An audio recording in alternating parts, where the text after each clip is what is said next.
This table shows values of x and y for y equals log to base 3 of 2x, given to two decimal places, and we're asked to use the trapezium rule to find an estimate for this integral. Well, here's the trapezium rule. In general, this is for n, n intervals,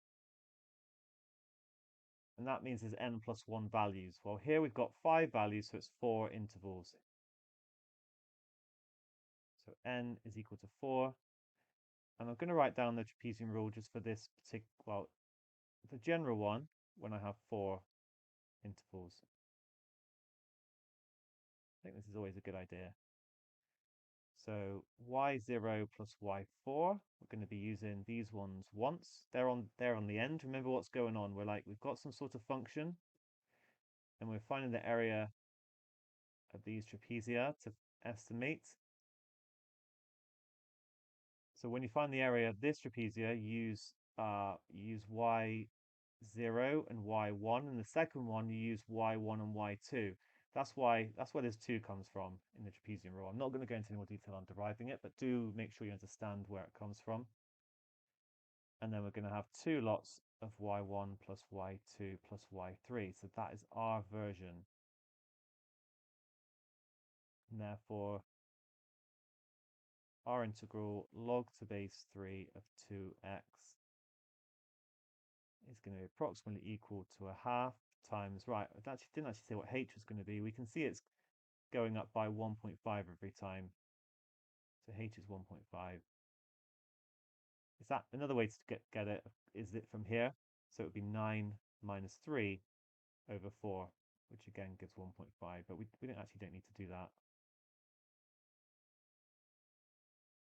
And then it'll be 1.63 plus 2.63 plus 2 lots of 2 plus 2.26 plus 2.46.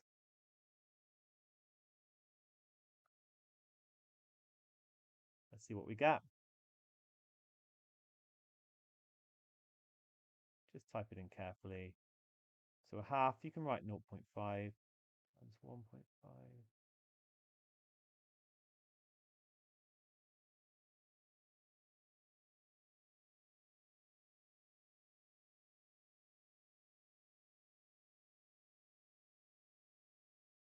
Okay, I need to close the bracket and close the bracket again. Just got to keep track of that.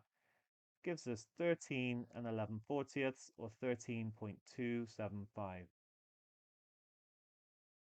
Remember, this is an estimate because there's going to be gaps, as you can see from my little diagram up here. I mean, okay, this looks like it fits quite well, but there will be gaps between the trapezia and the curve. It might overestimate, it might underestimate, but let's write our final answer to 3 significant figures, 13.3. It's a good shout, I think, to actually work out the exact answer. So log to base 3, check that it's close to 13.3. So easy to make a typo here.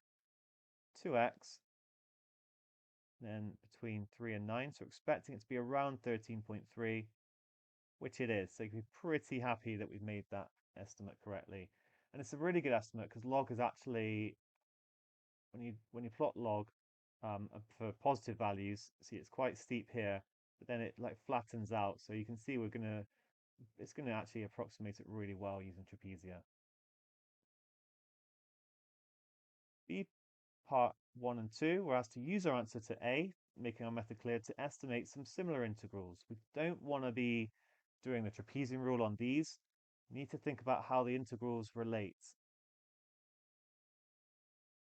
So what we can do for the first one is bring the 10 down using the third rule of logs, that power rule. And then you can actually bring 10 outside of the integral. So any constants, it's absolutely fine to just, basically do the integral and then times by it at the end. Which means it's going to be 10 times 13.275, 132.75, or 133 to 3 significant figures.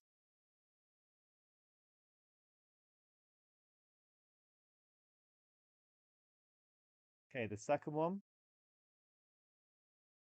we've got log to base 3 of 18x, but we can write that as log to base, all right, we want log to base 2x, so 2x times 9 is 18x, I can separate it to log to base 3 2x plus log to base 3 of 9. They're the same thing.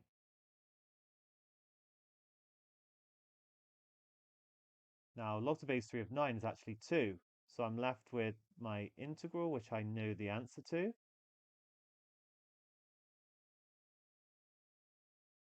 I'll just write 13.275 for the moment, plus the integral from 3 to 9 of 2, which is going to become 2x evaluated between 9 and 3.